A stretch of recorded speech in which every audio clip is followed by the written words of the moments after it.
kwenda kutafuta sijui askari nini. Nasikia wengine wanaenda kutafuta former police officers ati wakuje, alafu kidogo kidogo tumia those networks, wanabemana na tear gas kwa mikutano yenye wanaenda na tear gas.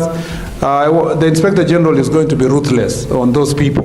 Sisi wote tumesikia Kipchumba Murkomen akisema mbele ya all Kenyans that he knows kuna rogue police officers.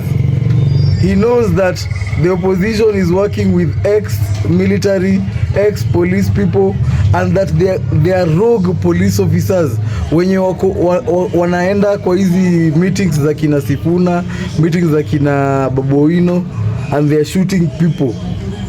So police, Kipchumba Murkomen amejitoa out of the picture, exonerate the government, amesema government haina shida.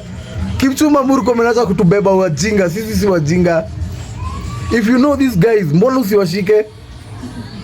usiwashike? Watubeba wajinga. Serikali inasema na mdomo ati inajua the people, inajua that these people are colluding with ex-officers, and that those ex-officers somehow wako na tear gas, somehow they are killing people and nobody is being caught. Alafu mnatupima hapa akili, mnatupima. Wewe Kipchumba Murkomen wewe.